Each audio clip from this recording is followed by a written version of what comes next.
ఈరోజు homeopathy system గురించి ఉన్న అపోహలు, వాస్తవాల గురించి క్లుప్తంగా చూద్దాం. I'm doctor Srividya, senior homeopathy consultant, doctor care homeopathy.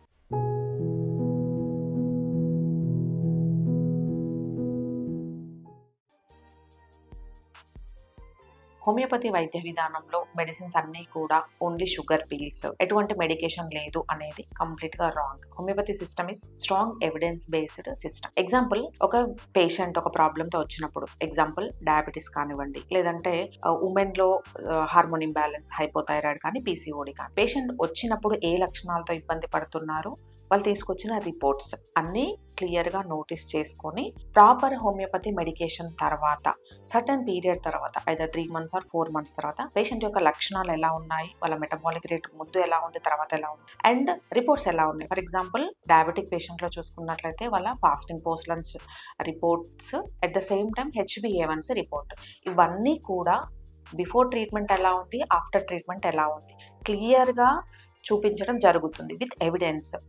So drastic results ఉంటాయి. ఆఫ్టర్ మెడికేషన్ పేషెంట్ యొక్క మెటబాలిక్ రేట్ ఇంప్రూవ్ అవుతుంది, ఇన్సులిన్ రెసిస్టెన్స్ కంట్రోల్కి రావడం జరుగుతుంది. At the same time disease కూడా అన్కంట్రోల్డ్ డయాబెటీస్ నుంచి కంట్రోల్ డయాబెటీస్కి రావడం జరుగుతుంది. ఈ విధంగా ప్రతి ఒక్క దీర్ఘకాలిక సమస్య కూడా ట్రీట్ చేయడం జరుగుతుంది. ఎగ్జాంపుల్, రుమటాయిడ్ ఆర్థరైటిస్ చూసుకున్నట్లయితే RA factor before homeopathy treatment ఎలా ఉంది, ఆఫ్టర్ హోమియోపతి ట్రీట్మెంట్ ఎలా ఉంది.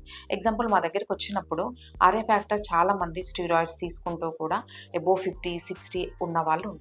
సో హోమియోపతి ట్రీట్మెంట్ తర్వాత RA ఫ్యాక్టర్ ఎలా ఉంది, పెయిన్స్ ఎలా ఉన్నాయి, స్వెల్లింగ్ ఎలా ఉంది, పేషెంట్ క్వాలిటీ ఆఫ్ లైఫ్ ఎలా ఉంది, everything before and after gather చేసి ట్రీట్మెంట్ ఇవ్వడం జరుగుతుంది. కాబట్టి homeopathy is strong evidence based system. ఇది ప్రూవ్ అవ్వడం అనేది చాలా క్లియర్గా జరిగింది. And second thing, homeopathy medication only దీర్ఘకాలిక సమస్యలకు మాత్రమే పనిచేస్తుంది, ఎక్యూట్స్లో పనిచేయదు అనేది చాలా మంది అనుకుంటారు. బట్ ఇది కంప్లీట్లీ రాంగ్ అండి. హోమియోపతి దీర్ఘకాలిక సమస్యల్లో ఎంత ఎఫెక్టివ్గా పనిచేస్తుందో, ఎంత బెస్ట్ రిజల్ట్స్ ఉంటాయో ఎక్యూట్ ప్రాబ్లమ్స్లో కూడా, ఎగ్జాంపుల్ చిన్నపిల్లల్లో టాన్సిలైటిస్ కానివ్వండి, బ్రీతింగ్ ఇష్యూస్తో సఫర్ అవ్వడం, throat pain, adenoids problems.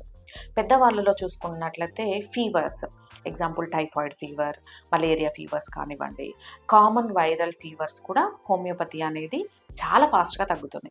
Example, ఒక బాయ్ రికరెంట్ వైరల్ ఫీవర్తో సఫర్ అవుతున్నాడు. 1 month నుంచి కంటిన్యూస్ ఫీవర్ రావడం, యాంటీబయాటిక్ మెడికేషన్ తీసుకున్నప్పుడు ఇన్స్టంట్గా తగ్గుతుంది, మళ్ళీ వితిన్ డేస్లో రైజ్ అవ్వడం జరుగుతుంది. సో అందరు పీడియాట్రిషియన్ని కలిసిన తర్వాత హోమియోపతికి రావడం జరిగింది. సో ఈ బాయ్లో అసలు ఎందుకు వైరల్ ఫీవర్ డెవలప్ అయింది, కాజ్ ఆరిజిన్ బేస్ చేసుకుని ట్రీట్మెంట్ ఇస్తే వితిన్ 48 hours ఆ బాబు యొక్క టెంపరేచర్ తగ్గడంతో పాటుగా వీక్నెస్ క్లియర్ అయిపోయింది.